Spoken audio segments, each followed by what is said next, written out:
Good day, mga kayang master, eto na ang susunod na kabanata ni Mr. Daryl Darby pero bago ang lahat pa-like and share and subscribe ang ating channel, at pindutin ang notification bell para lagi kayong updated sa lahat ng kabanata, at eto na rin ang full chapter ni Mr. Daryl Darby kaya abang-abang na lang po sa iba pang mga kabanata. Marami pong salamat.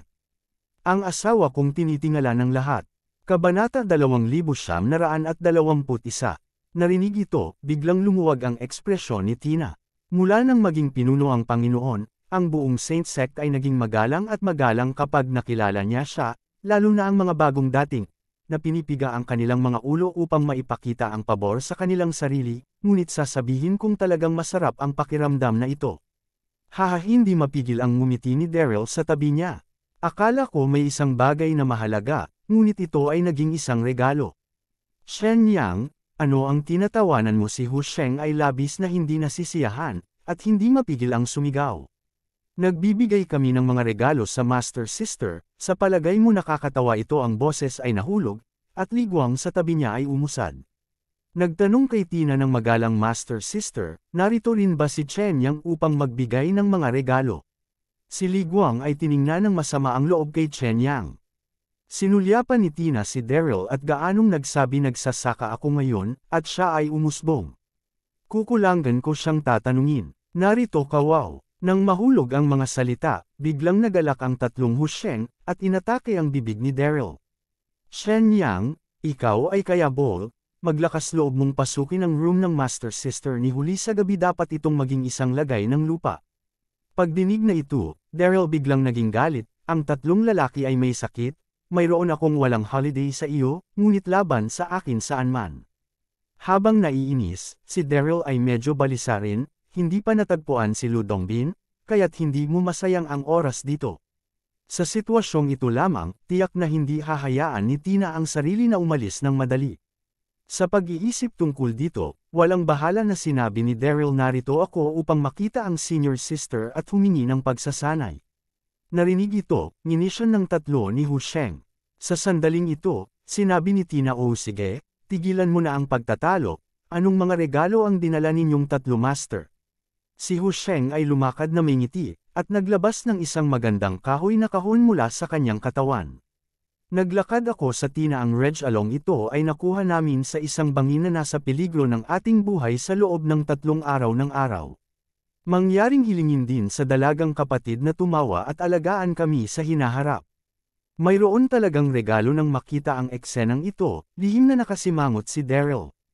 Tina kinuha ang sahig na gawa sa kahon, na nagpapakita ng isang ngiti, pagbukas tinutukoy ang tatlo sa inyo, kami Holy Sect alagad, natural nais upang makatulong sa bawat isa, at ako, bilang malaking senior sister baguhan, dapat mong alagaan. Sa oras na si Tina, nakalmado sa ibabaw, ay masayang-masaya sa kanyang puso. Hindi ko masabi, si Hu Sheng, ang tatlong bagong dating, ay lubos na magaganap. Sa pagtingin sa ekspresyon ni Tina, alam ni Hu Sheng na ang regalo ay hindi ibinigay ng libre, at mabilis na sinabi. Master Sister, dapat mong magustuhan ang Reg Along ito, tingnan. Narinig ito, ngumiti ng mahina si Tina at binuksan ang kahon ng regalo. Ang sumunod na segundo, nang makita niya ang Reg Along nasa loob, nanginginig ang katawan ni Tina, at natigilan ang kanyang buong katawan, hindi maipaliwanag na nasa sabik. Nakita ko na ang loob ng kahon na gawa sa kahoy ay isang espiritual na damo, berde at nagniningning, na may isang makulay na halo na dumadaloy dito, at sa unang tingin ito ang pinakamahusay na gamot na halamang gamot. Sa kagalakan, dahan-dahang dinampot ni Tina ang espiritu ng damo, at naramdaman niya na mayroong isang kakaibang pagbabago ng espiritual na enerhiya dito. Sa oras na ito, nahulog din ang mga mata ni Daryl sa espiritong damuhan, bahagyang kumunat ang noo niya. Ito ay tila 7 spirit grass. Ang 7 spirit grass, na naitala sa Promise Pill Art ay isang napakabihirang halamang gamot. Hindi inaasahan, ang tatlong lalaki, si Hu Sheng, ay magkakaroon ng magandang kapalaran. Ito lang ang nasa harapan ko na medyo kakaiba sa 7 spirit grass na inilarawan sa Promise Pill Art. Anong klaseng spirit grass ito? Hindi mapigilan ni Tina na magtanong ng may kagalakan. Bagaman si Tina ang paboritong alagad ni Alan, halos wala siyang kaalaman sa alchemy at gamot, at hindi niya masasabi kung anong uri ng halamang gamot ito. Ngunit ang kapangyarihang espiritual na nadarama sa loob, alam ko rin na napakahalaga nito. Si Hu Sheng ay ngumiti ng may pagmamalaki at sinabi, Master Sister, ito ay tinatawag na Kilangkaw. Sa mga sinaunang libro, ito ay isang sanggol na tinatawag na immortal na damo. Sinasabing matapos itong kunin, maaari nitong pagandahin ang mukha, paginhawahin ang mga kalamnan at paganahin ang katawan. Ang ganitong uri ng nakapagpapagaling na epekto ay kamangha-mangha. Kabanata 2922. Ano ang daming effects narinig ito? Si Tina ay labis na nasisiyahan, hawak ang 7 spirit grass. Halos may lepag ito. Sa sandaling ito, ang tatlo sa Hu Sheng ay nagkatinginan, at hindi nila masabi sa isa't isa ang mayabang. Haha, sa pagkakataong ito ay nagbigay ako ng napakahusay na regalo sa Master Sister. Sa hinaharap, aalagaan siyang mabuti ng Master Sister sa kanyang tatlo. Sa proteksyon ng Master na babae, tiyak na siya ay gagawa ng pag-unlad sa banal na sekta sa ang kinabukasan.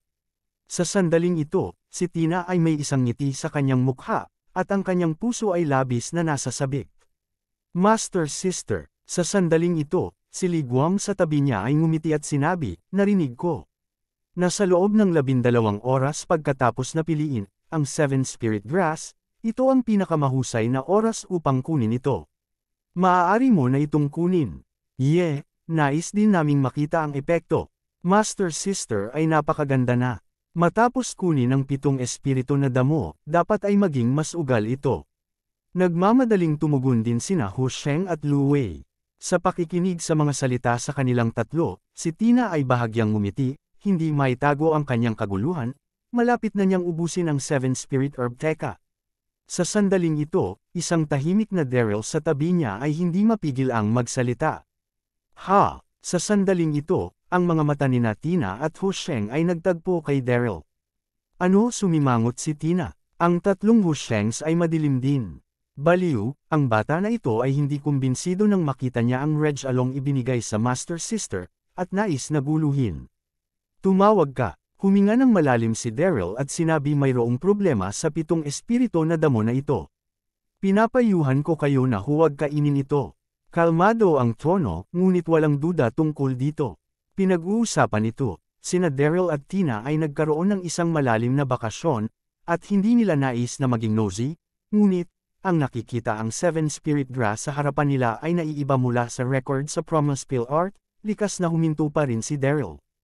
Ano ang sinabi niya nang bumagsak ang boses? Lahat ng tatlo kay Hu Sheng ay natakot. Sa sumunod na segundo, humakbang si Hu Sheng at itinuro ang ilong ni Daryl at sumigaw, Chenyang, mayroon kang mali sa iyong espesyal na code. Ang 7 spirit grass na ito ay nakolekta naming tatlo sa talampas sa maghapon. Ano ang maaaring problema nang bumagsak ang boses? Sumigaw din sina Li Guang at Lu Wei. Nagseselos ang batang ito. Nang makita na binigyan namin ng regalo ang Master Sister, na iinggit ako ang kakilakilabot na bagay na ito ay nagmumura lamang. Tatlong tanga. Sa sandaling ito, bahagyang nag-shock si Daryl at sinabi kay Hu Sheng, hindi ito peke, ngunit ang oras para, sa pag-inom ng pinakamataas na kalidad na halamang gamot na ito ay mahigpit na binuo, at kahit na ang oras ng pagpili ay tiyak. Na partikular, 7 lingras, ang kakanyahan ng langit at lupa. Ang mga dahon ay madilim na berde, ito ay itinuturing na ganap na matanda, at ito rin ang pinakamahusay na oras para sa pagpili. Ang halaman na ito, ang mga dahon ay berde ng esmeralda, na nangangahulugang napili mo ito bago pa ito matanda. Ang napakahusay na elixir na ito ay may ganap na pagkahinog at hindi pagulang na mga epekto na ganap na magkakaiba. Matapos sabihin ang huling pangungusap, kalmado si Daryl. Oo. Ayokong maunawaan ni Daryl noong una, ngunit pagkatapos ng maingat na pagmamasid, natagpuan niya ang problema. Si Tina o si Hu Sheng, lahat ay natigilan, nakatingin kay Daryl sa isang komplikadong pamamaraan, hindi makapagsalita ng mahabang panahon. Ang batang ito ay nagsasalita ng tungkol sa katotohanan, totoo ba ito o hindi ba kalokohan? Sa wakas, si Hu Sheng ang unang nagreaksyon, na may mukha na puno ng hindi paniniwala, at ninisyon si Daryl. Ayon sa iyo, tinipon namin ito ng maaga, at ang 7 espiritu na damo na ito ay hindi wasto. sinabi niya ito, sa isang mapanukso na tingin, napagpasyahan niyang nagseselo si Daryl at sadyang nagkukwento ng kalokohan. Kabanata 2923, si Daryl ay bahagyang ngumiti, hindi ito magiging wasto, ngunit pagkatapos na kunin ito, magdulot ito ng paghinga sa paghinga. Seryoso, ayaw sabihin ni Daryl na ito, ngunit siyang tatlo ito ay sobra ngayon, at dapat nating turuan sila ng isang aralin. Bukod dito, si Daryl ay hindi nagsasalita ng kalokohan. Sa diskarte sa pangako na pill, mayroong isang malinaw na tala na ang pagkuha ng 7 espiritu na nakolekta ng maaga ay talagang magdulot ng panloob na mga kaguluhan, at kahit na ang mga seryosong kaso ay haantong sa pagkalito at mga sitwasyong nagbabanta sa buhay. Narinig ito, si Hu Sheng ay natigilan saglit, at pagkatapos ay nginisyan ito ay tulad ng isang bagay. Pagkatapos sabihin sa akin, saan mo nalaman ito naturally? Nakita ko ito sa mga sinaunang libro. Daryl walang malasakit na tono. Anong sinaunang libro? Patuloy na tanong ni Hu Sheng. Daryl chuckled lightly, no comment. Pinagsasama ng The Promised Pill art ang kakanyahan ng alchemy sa buong mundo. Nagtala rin ito ng hindi mabilang na elixir at ganap na mga librong kayamanan. Nang detalyado, paano ito masasabi sa kanila walang puna? Hehe, sa palagay ko ikaw ay kalokohan lang. Narinig ang sagot na ito, mapang-uyam na tumingin si Hu Sheng. Huwag isiping hindi ko alam kung ano ang iniisip ng iyong anak. Pinanood mo lang kami na nagbigay ng isang mamahaling regalo, at ikaw naiinggit. Sina Li Guang at Louis sa tabi nila ay nginisyan din. Kahit na si Tina ay hindi mapigilan na masulyapan si Daryl, at malamig na sinabi Chen Yang, tama, pumasok ka sa aking silid ng pribado. Hindi ko pa nababayaran ang account sa iyo. Kung hindi mo ako bibigyan ng isang kasiya siyang dahilan, mangyaring maghintay. Tingnan kung paano kita linisin. Matapos bumagsak ang boses, direktang kinuha ni Tina ang 7 Spirit Grass. Tulad ng tatlong Hu Shengs, naisip din ni Tina na si Daryl ay lumabas palusot sa kanyang silid at nagkaroon ng masamang puso, at naiinggit din siya sa mga mahalagang reg-along ibinigay sa kanya ng tatlong Hu Shengs. Sa puso ni Tina, si Daryl ay isang makitid na taong kontrabida, ang pinaka nakakainis. Nang makita na direkta niya itong kinuha, ngumiti si Daryl at walang sinabi. Sa parehong oras, ang tatlo ni Hu Sheng ay tumingin kay Tina, naghihintay para sa epekto. Makalipas ang ilang minuto, may ngiti sa kanyang mukha si Tina. Bigla siyang sumimangot, ang kanyang maselang mukha ay napuno ng bakas ng sakit, at dinagtagal ay lumitaw ang isang layer ng malamig na pawis sa noo niya. Ito nang makita ang eksenang ito, ang lahat ng tatlo kay Hu Sheng ay bobo at gulat na hindi maipaliwanag. Master Sister, sa sumunod na segundo, nag-react si Li Guang, humakbang at nag-ingat. Ano ang nararamdaman mo? Pagkatapos ay tiniis ang sakit, mabilis na lumakad, sinampal ang mukha ni Li Guang ng sampal. Sampal. Ang sampal na ito ay halos ginamit ang kanyang buong lakas, tinakpan ni Li Guang ang kanyang mukha. Ang kanyang mukha ay namamaga ng mataas, at ang buong tao ay binugbog. Si Tina ay hindi pa rin guminhawa, itinaas ang kanyang kamay, at sinampal ng husto sina Hu Sheng at Lu Wei. Kayong tatlo, sinusubukan ba ninyong patayin ako? Nanginginig ang katawan ni Tina at hindi mapigil ang sumigaw. Ang aking panloob na lakas sa loob ay ganap na. Hindi nasisibo ngayon. Tama si Chen Yang. May problema sa 7 espiritu na damo na. Ito, ano narinig ito? Lahat ng tatlong Hu Sheng ay bobo, ang kanilang mga mata ay nakatuon kay Daryl, gulat na gulat. Nataman pa siya. Hindi, ang batang ito ay isang bagong alagad na katulad niya lamang. Paano niya lubos na naiintindihan?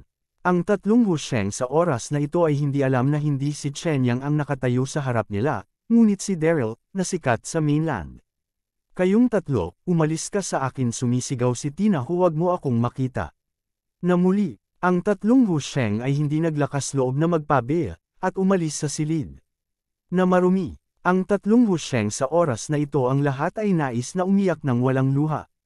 Naisip nila na makukuha nila ang proteksyon ni Tina sa pamamagitan ng pagkuha ng pinakamahusay na elixir, ngunit hindi nila inaasahan na sa huli ay napapayat nila Chen Yang. Pagkaalis ng tatlo sa kanila, tiningnan ni Tina si Daryl ng malapitan, na may komplikadong mga mata. Dahil nakikita mo na may problema sa 7 Spirit Grass na ito, dapat mayroong solusyon, tama ba? Tulungan mo ako. Nang sinabi niya ito, ang tono ni Tina ay walang pag-aalinlangan, na may nakahihigit na postura. Sa kanyang puso, ang taong nasa harap niya, kahit na maraming nalalaman siya, ay isang bagong alagad pagkatapos ng lahat, at hindi na kailangang yumuko siya. Kabanata 2924. Tina. Sa pakiramdam ng higit na ugali ni Tina, mahinang ngumiti si Daryl. Hindi kita hinayaang kunin ito ngayon lang. Hindi ka nakinig, hindi ka naniwala sa akin. Ngayon na may mali, iniisip mo ako bakit kita tutulungan. Kapag sinabi ito, walang malasakit ang tono ni Daryl, ngunit ang kanyang mga mata ay kumislap ng schadenfreude. Ang piraso ng nana ito ay may isang masamang puso. Huling oras na siya ay nasugatan ni Lu Dongbin. Sinamantala niya ang panganib at nais na makakuha ng kanyang sariling madugong kasanayan sa labanan. Sa oras na ito, ganito siya natapos. At siya ay may sariling kakayahan. Bukod dito, hinanap ko ang ipinagbabawal na lugar ngayon lamang, ngunit hindi nahanap ang pasukan sa masyadong ilusyong kaharian, at oras na upang tanungin si Tina. Ano ang sinabi mo sa sandaling ito? Tina ang mata ay tumingin malamig. Kumusta bold anak na lalaki, maglakas loob makipag-usap sa akin pagkatapos ng nakikita ko hindi mo nais upang manatili. Sa sariling ngunit senior kapatid na babae, sino ang nakilala ang buong Saint Sect ay hindi magalang. Kahit na ang mga Panginoon ng dambana ng 5 mga elemento, ng altar ay magalang sa kanilang sarili, ngunit ang bagong dating sa harap niya, na umaasa sa ilang pag-unawa sa mga prinsipyong medikal, ay napakasungit sa kanyang sarili. Kung ayaw mong tumulong, pag-usapan lang natin ito, at mamamatay lang ito. Sa pag-iisip tungkol dito, nais itong gawin ni Tina, ngunit ang panloob na lakas ng kanyang dantian ay naging mas magulo, at wala siyang lakas sa kanyang katawan. Nakikita ang galit ni Tina, si Daryl ay hindi man lang nagpanik, ngunit tiningnan siya ng may labis na interes talagang isang huwad na tigre iyon. Kung ang iyong Panginoon ang namamahala, ikaw ay magiging walang batas, ngunit malinaw mong nakikita hindi ito isang bagong dating. Nang mahulog ang boses, dahan-dahang itinaas ni Daryl ang kanyang kamay, at gaanong pinunasan ng ilang beses sa kanyang mukha, tinanggal ang pagkubli. Ano sa sandaling ito, nang makita ang mukha ni Daryl, nabigla ang puso ni Tina hindi mapigilan ang pag-iling, sobrang gulat. Ito si Daryl pala sa sandaling ito, nagulat si Tina. Kalahating buwan na ang nakakalipas, si Daryl ay halos namatay sa kamay ng master. Sa isang kritikal na sandali, ginamit niya ang mahiwagang anteng-anteng upang tumakas kasama si Dayan sa kahihiyan, ngunit hindi niya inaasahan na maglakas loob siya na bumalik. Bukod dito, bumubuo rin siya bilang isang bagong alagad, at hindi niya ito napansin. Daryl, hindi ka matapang. Mahigpit na kinagat ni Tina ang labi.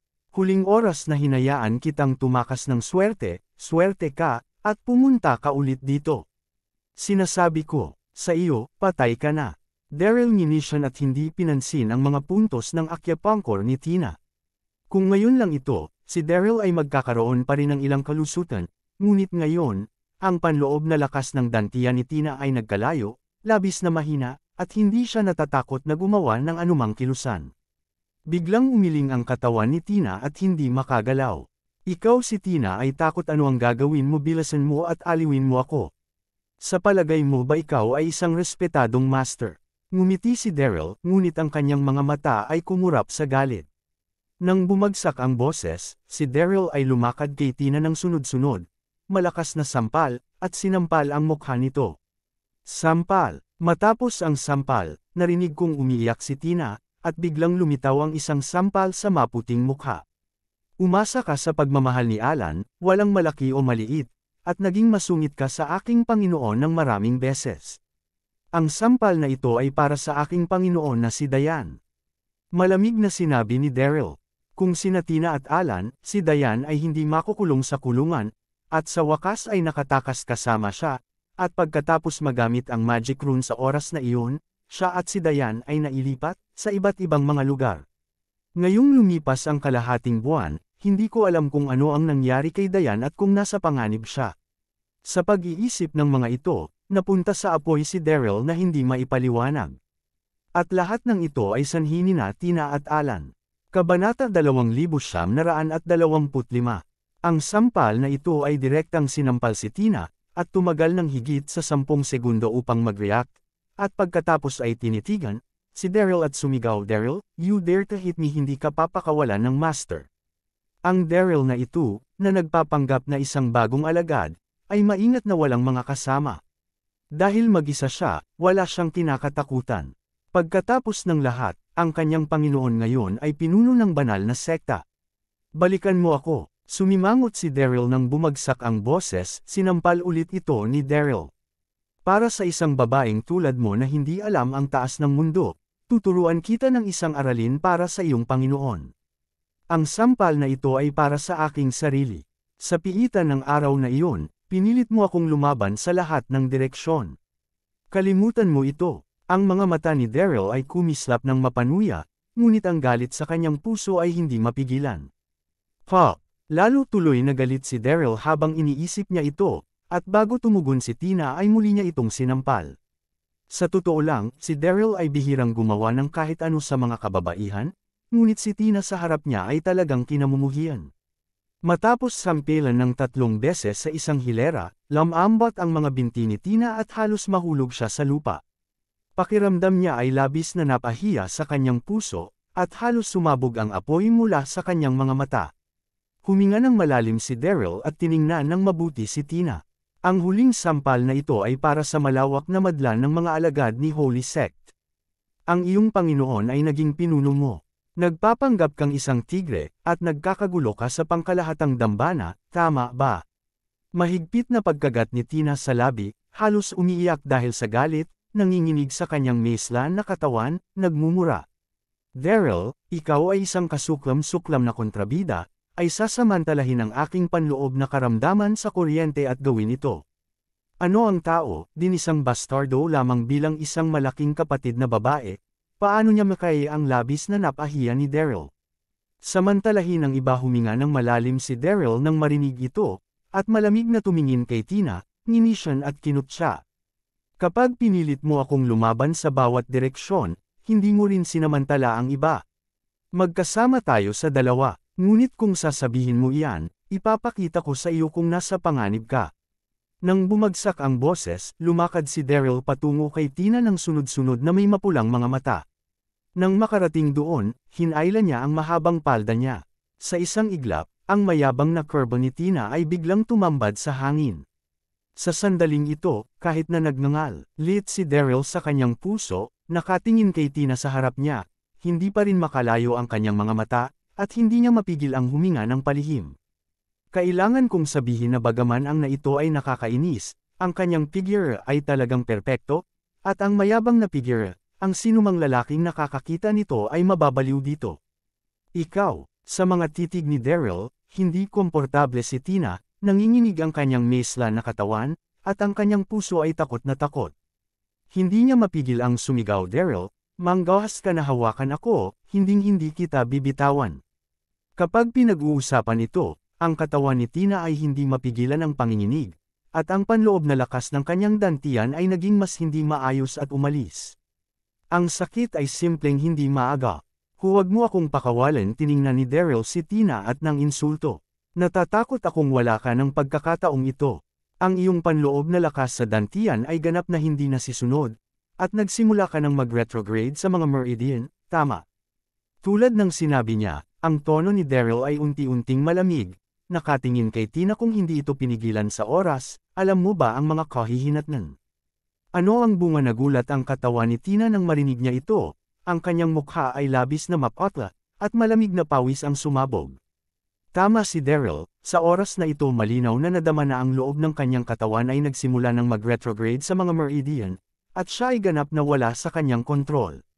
Sa isang hindi maipaliwanag na gulat, naisip ni Tina ang 3 Hushengs ngayon lamang, at ang kanyang mga ngipin ay nakikiliti ng puot. Ang 3 mga bastard na ito ay gumawa ng isang 7 lynch na damo na hindi ganap na hinog upang patayin ako. Humarap kay Daryl sa kanyang harapan, lalo pang kinabahan si Tina. Sadya niyang sinabi ang mga ito upang takutin ang kanyang sarili, ano ang gagawin niya sa lupa. Kabanata 2926, palihim itong binubulungan ni Tina.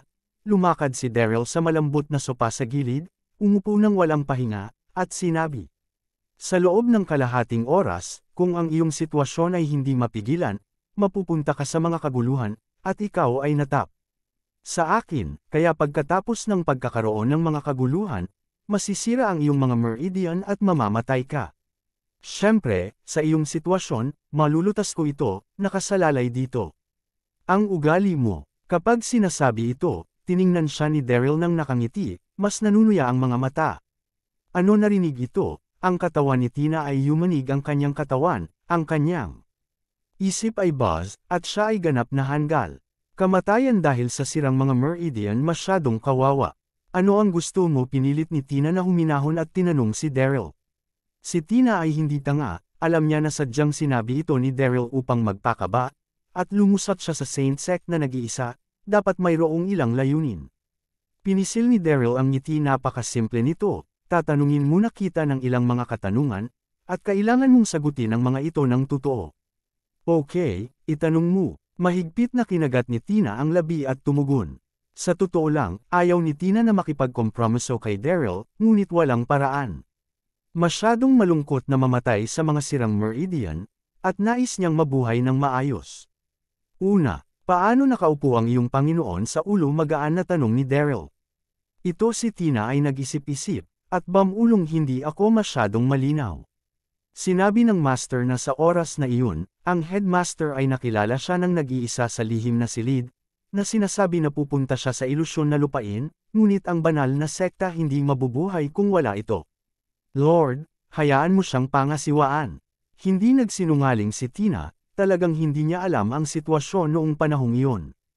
Narinig ito, hindi mapigilan ni Daryl na mapangot siya. Si Alan ay isang kontrabida na nakalimutan ang kanyang sariling kapalaran. Paano siya magiging karapat-dapat na maging pinuno? Si Lu Dongbin ay palaging nalilito, o mayroon siyang iba pang mga lihim. Ikaw, inis na sinabi ni Tina na sinabi na hindi ito master, ngunit sa pag-iisip ng sitwasyon sa harap niya, mahirap itong tanggihan.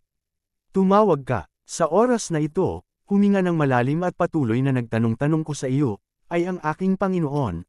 Bakit itinabi sa isang malaking kulungan na nais gawin ng mga ulap na Alan? Palihim na nagmura si Daryl, malungkot ang kanyang ekspresyon, nahulaan niya mismo kanina, at si Alan ay naghihiganti sa kanyang personal na paghihiganti.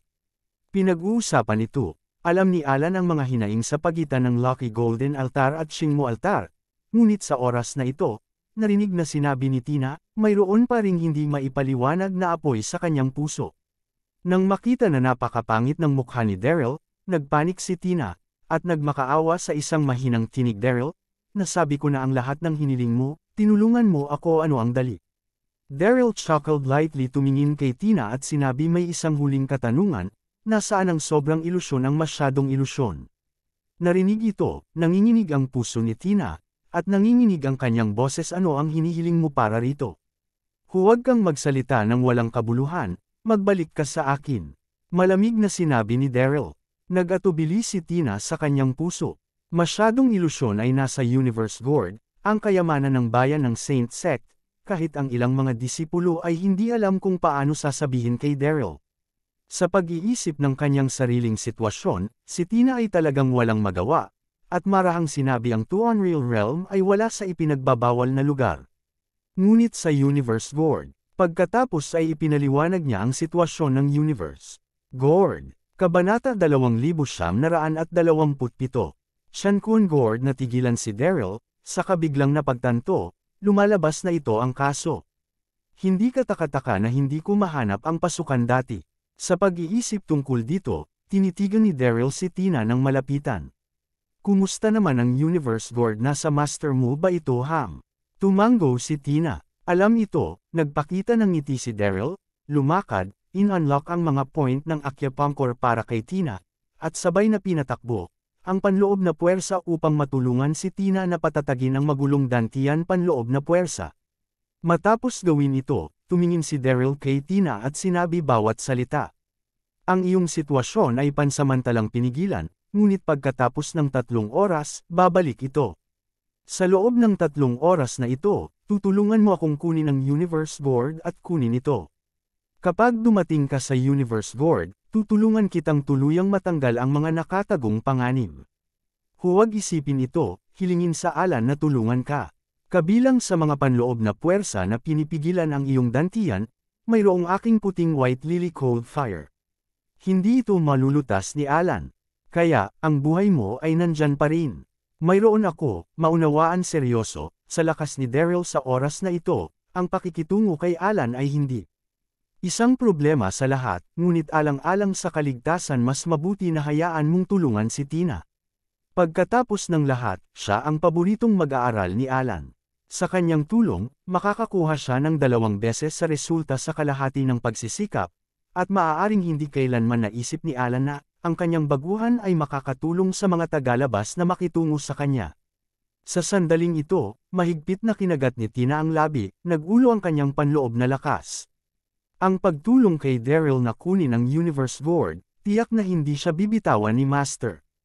Alam mo, ang Universe Board ay ang kayamanan ng Saint Sect. Nang makita siyang nag-aalangan, malamig na sinabi ni Daryl bakit. Ayaw mo hindi ko masabi, hindi ka takot sa kamatayan. Kung ganito, aalis ako. Huwag. Pagkatapos ng 2 hakbang, si Tina ay nagmamadaling sumigaw at bamulong tutulungan kita. Si Tina sa oras na ito ay halos umiiyak. Kung hindi ka sumasang-ayon, maaari mo lamang isama si Daryl sa sarili mo. Kinilig si Tina nang maisip niyang makalipas ang 3 oras, ang mga meridian niya ay masisira at mamamatay. Halika na. Pagkakita ng kanyang pangako, ngumiti si Daryl, at pagkatapos ay umalis sa patio kasama si Tina at naglakad patungo sa pahingahan ni Alan. Si Daryl ay hindi natatakot kay Tina na maglaro ng kanyang sarili. Kung tutuusin, ang kanyang buhay ay naipit sa kanyang mga kamay, maliban kung hindi siya natatakot sa kamatayan. Sa kabilang panig, ang Southern Cloud Continent, ang Imperial City. Gabi na, tulad ng dati, nagpahinga na ang emperador, at ang palasyo ay tahimik pa rin, ngunit sa oras na ito ang Fengming Hall ay maliwanag na naiilawan, kasama ang daan-daang mga opisyal na natipon, at napakasigla nito. Ang Fengming Hall ay ang lugar kung saan pinangangasiwaan ng emperador ang mga gawain sa araw ng trabaho. Ito ay marangyang at matikas. Sa sandaling ito, sa trono ng pangunahing bulwagan, ang emperador ay nakaupo. Sa isang robe ng dragon at phoenix at Ming, na may isang ngiti, sa kanyang mesla na mukha, at halatang siya ay nasa mabuting kalagayan. Sa tabi niya, si Quincy ay nakasuot din ng isang damit sa palasyo, hindi masasabi ng marangal at matikas. Sa ibaba, ang mga opisyal ng sibil at militar ay pawang bihis sa mga costume na may labis na nasasabik na mga ekspresyon. Kalahating buwan na ang nakalilipas, 100 na araw na santo ang bumisita sa reyna, at matapos sabihin ang sitwasyon ng larangan ng espiritu, nakiusap siya sa tulong ng reyna. Nagulat ang reyna sa oras na iyon, at pagkatapos ay nagutos na maglabas ng isang paunawa sa mainland ng Kyushu upang mag-anyaya ng iba pang 9 na araw na santo. Magtagpo sa South Cloud Palace. Makalipas ang kalahating buwan, ang 9 na araw na mga santo sa iba't ibang mga lugar ay sumugod upang makita ang paunawa. Ngayon pa lang, nalaman ng reyna na dumating na ang 2 pang santo, at ang 9 na araw na santo ay halos naruroon. Tuwang-tuwa ang reyna, kaya't dali-dali niyang inutusan ang mga tao na mag-ayos at hayaan, ang mga opisyal ng sibil at militar na magtipon sa Fengming Hall upang saksihan ang 9 na araw na mga santo na magkasama. Estilo alam mo, ang bawat isa sa 9 na mga langit ay may isang pambihirang pagkakakilanlan, at masasabing isang karangalan para sa Timog Cloud Continent na makapagtipon dito. Kabanata 2928.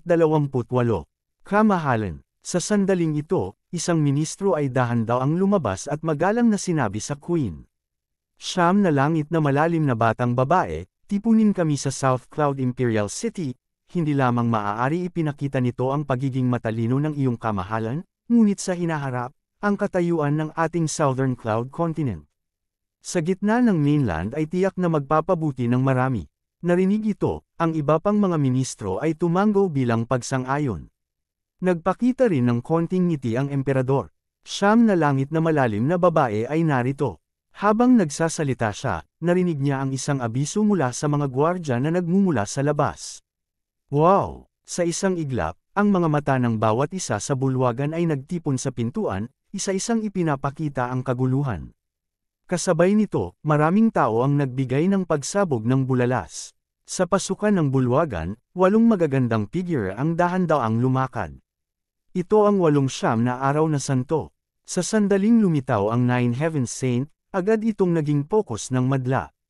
Ang 8 na araw na santo, lahat ay nakadamit ng mahabang palda, ay ipinakita ang kanilang perpektong figure na nakalulungkot, kaakibat ng walang kamatayang ugali, ang mga mata ng mga sibil at opisyal ng militar na naruroon ay biglang naging tuwid.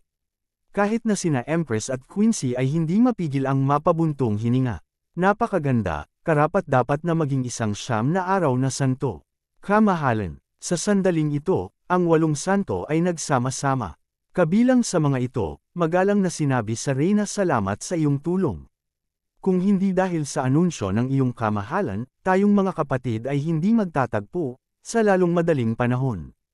Ang boses ay nahulog, at ang iba pang mga santo ni Ziyan at Wanxiang sa tabi nila ay sumaludo rin sa emperador. Banayad nang umiti ang Reyna at itinaas ang kanyang kamay, isang bagay lamang. Nang pagtaas ng kamay, kayong mga santo ay hindi kailangang maging masyadong magalang. Pagkatapos, tumingin ang Reyna sa paligid at nagpatuloy. Ang 9 na santo ay umabot na sa 8, sa palagay ko ang huling ito, marahil ay papunta na rin dito. Nahulog ang boses, nagkatinginan sina Huanziang at Ziyan, at kapwa napakasakit. Saint Langson, natatakot akong hindi ako makarating. Sinabi ni Ziyan na namumula ang mga mata sa susunod na segundo. Bakit tak ang tanong ng Reyna? Sa parehong oras, si Yuling at ang iba pang mga santo ay nakasimangot din. Pagdating ni Ziyan at Huanziang sa South Cloud Imperial City, tinawag sila ng emperador. Wala silang oras upang ipaliwanag ang sitwasyon sa iba pang mga kapatid na babae, kaya hindi nila alam na patay na ang Santo Langson. Lanzin, pinatay siya ng masama. Napangisi si Ziyan, tiniis ang kanyang kalungkutan. Nang mahulog ang mga salita, hindi mapigilan ni Ziyan ang panloob na kalungkutan, luha ay bumagsak. Ano narinig ito? Ang buong Fengming Hall ay nagulo, at lahat ay natigilan. Isang santo ang pinatay, paano ito nangyari? At ang maraming mga santo ni Yuling ay hindi maipaliwanag na malungkot. Ang 9 na araw na mga banal ay mahal ang mga kapatid na babae, at ngayon nakakakuha sila ng hindi magandang balita, mahirap paniwalaan. Ziyan, sa ilalim ng sentimental puso, Yuling dahan-dahan pagdating ng Diyos. Malapit na pinagmasdan Ziyan, tinanong paano ito pagpunta mga anak, nagdusa anumang bagay orchid kanino pinatay niya. Ito sa isang iglap, ang mga mata ng lahat sa buong hall biglang nagtagpo sa katawan ni Ziyan. Mahigpit na kinagat ni Ziyan ang kanyang labi, hindi maitago ang kanyang panloob na kalungkutan, at mapait na sinabi, ito ay Sectmaster ng Elysium Gate, Daryl Darby. Nang bumagsak ang boses, si Wanxiang sa tabi niya ay nagsalita din ng walang kapantay na sama ng loob. Oo, iyon si Daryl. Nakipagkonsabo siya kay Lanzin at pinapahiya siya. Si Lanzin ay hindi na matiis, at sa wakas ay nagpakamatay. Ito ang lahat ng pagkamatay ni Lanzin. Personal na sinabi sa akin ni Chen Ziang tulad ng sinabi niya, ang magandang mukha ni Huanziang ay nagsiwalat ng kaunting pagkakasala. Sa oras na iyon, determinadong mamatay si Lanzin, hindi ako tumigil, Daryl. Narinig ang mga ito, maraming santo ni Yuling, ang lahat ay nagalit. Mayroong isang napupuot na tao. Kabanata 2929. Narinig ko na si Daryl ay isang bayani ng mainland. Hindi ko inaasahan na ito ay napupuot. Dapat mong patayin siya at maghayganti kay Langson.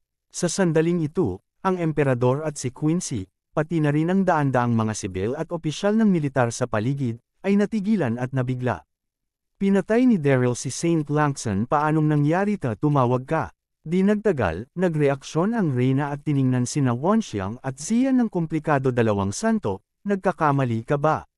Si Daryl ay patayo at patayo, paano niya magagawa ang mga masasamang bagay na galit sa kapwa-tao at di may nagpapanggap ba maging isang matuwid na tao? Si Daryl, sadyang in-frame siya nang bumagsak ang boses, sunod-sunod na tumango ang mga opisyal ng sibil at militar. Malamang na may ibang nag-frame sa kanya. Ginawa ni Daryl ang maraming bagay para sa Southern Cloud Continent. Halata sa lahat ang kanyang moralidad, kaya't anuman ito, ang emperador o ang mga sibil at militar na opisyal, hindi siya naniniwala.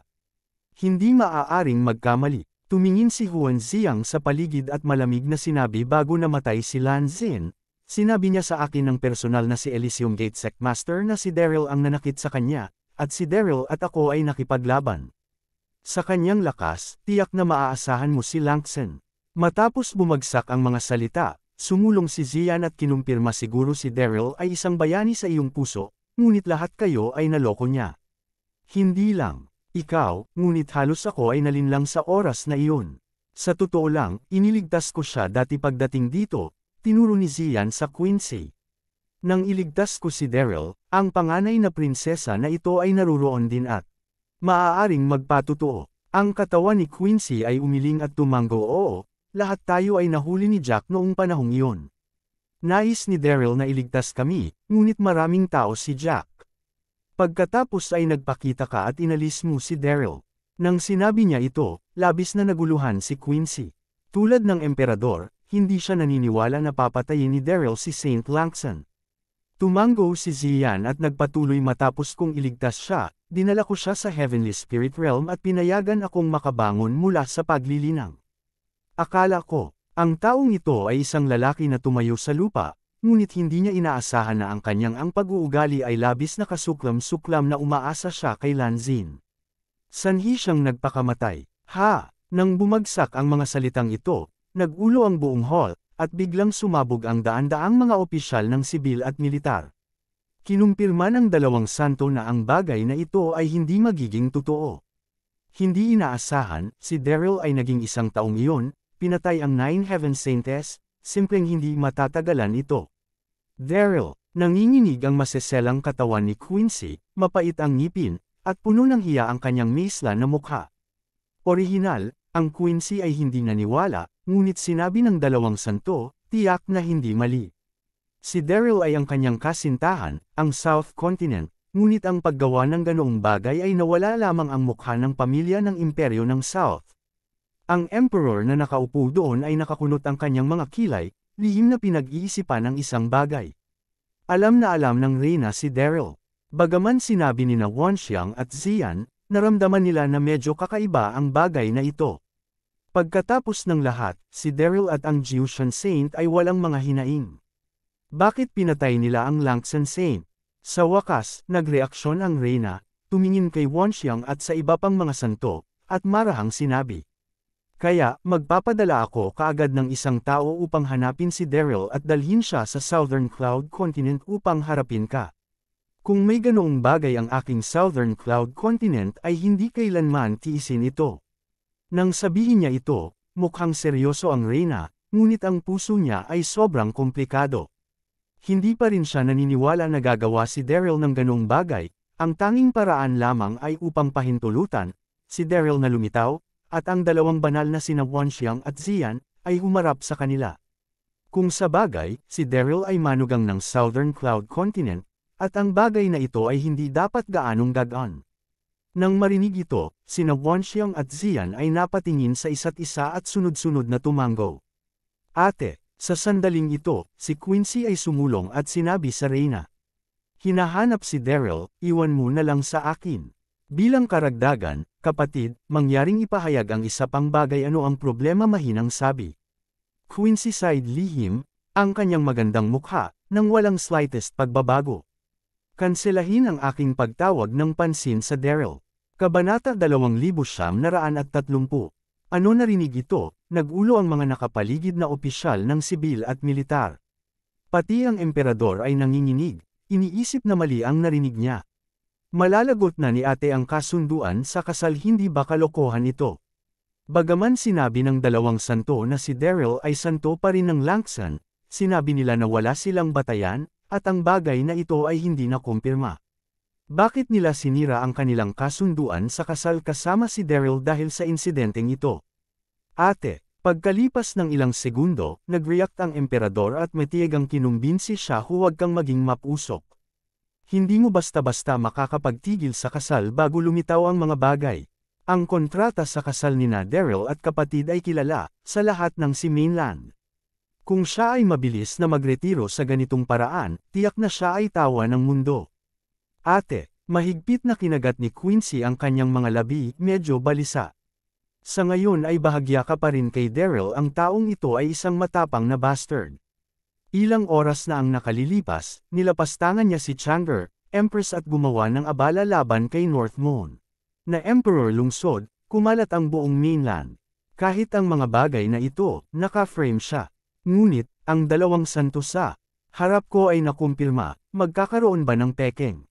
Gayunpaman, kahit na mamatay ako, hindi ko nais kong makasama ito. Wala itong magawa. Nang sinabi niya ito, nasabik si Quincy. Sa pagsasalita nito, ang kanyang kontrata sa kasal kay Daryl ay medyo dramatiko sa oras na iyon. Sa oras na iyon, dahil sa hari reputasyon at ang pressure ng Reyna, kinailangan niyang sumang-ayon, kahit na kalaunan, ang kanyang pananaw kay Daryl ay medyo nagbago, ngunit sa oras na ito, narinig ang mga paratang ng dalawang santo, ang pabor ni Quincy, kay Daryl ay biglang nawala. Ang isang taong tulad ni Daryl ay naglakas loob na patayin ang siyenteng langit na siyam, at upang maging kasintahan niya ay mapanghamak sa sarili. Ito narinig ito, kinagat ng Reyna ang labi nito, nagpupumiglas sa kanyang puso. Alam niya na ang kanyang kapatid na babae ay may isang matigas ang ulo pagkatao, at ito ay mahirap na baguhin kapag ang isang desisyon ay nagawa. Gayunpaman, ang bagay na ito ay may kinalaman sa reputasyon ng pamilya ng Imperyo ng South, at talagang mahirap pumili. Sa pag-iisip tungkol dito, mahina ang sinabi ng Reyna. Ate, iniisip mo ulit. Ito pagkasabi lang niya ng ilang salita, ginambala siya ni Quincy, at ang magandang mukha ay puno ng pagpapasya hindi ko iniisip ito. Mas gugustuhin kong mamatay kaysa pakasalan siya. Kung pipilitin mo ulit ako, nasa harapan mo ako. Matapos bumagsak ang boses, iginuhit ni Quincy ang kanyang mahabang espada at inilagay ito diretso sa kanyang puting leeg. Wow! Nang makita ang eksenang ito, ang daan-daang mga sibil at opisyal ng militar na naruroon ay pawang nagulat. Okay kasabay nito, ang emperador ay nanginginig at mabilis na hinimok. Ipinapangako ko sa iyo iyan, huwag kang gumawa ng mga kabobohan. Bagaman ang tigas ng ulo ni Quincy, galit na galit ang emperador. Ngunit pagkatapos ng lahat, siya ay kanyang sariling kapatid na babae. Sa susunod na segundo, ang emperador ay tumingin sa paligid at huminga ng maluwag, na inihayag. Ipinapasa ko ang aking kalooban, kanselahin ang kontrata ng kasal sa pagitan ng panganay na prinsesa at Daryl, at ipahayag ito sa mundo. Nang marinig ito, lahat ang mga sibil at opisyal ng militar sa bulwagan ay lahat sila ay nagkatinginan, ngunit sabay pa rin na tumugon. Lahat ng mga santo, sa oras na ito, sinabi ni Quincy sa mga santo ng Wanxiang huwag mag-alala, siguradong mahuhuli ko si Daryl, at ibabalik ang mga santo ng Langsan upang maging patas. Pagkatapos nito, lumakad si Quincy diretso sa labas ng hall. Sa kabilang panig, sa pamumuno ni Tina, maingat na iniiwas ni Daryl ang mga alagad sa patrol at lumakad patungo sa lugar kung saan nagpapahinga si Alan. Bagaman si Tina ang paboritong alagad ni Alan, gabi na kung gabi. Kung nakita siya ng isang alagad sa patrol, tiyak na pukawin niya ang hinala, at mayroon ding nasa likuran si Daryl. Sa oras na ito, mukhang kalmado ang ekspresyon ni Daryl at medyo hindi mapalagay ang kanyang puso. Ang pagpasok ng pangkalahatang dambana ay nag-iisa, at pananakot sa Tina, tila ang lahat ay maayos, ngunit pagkatapos ng lahat, ito ang banal na sekta.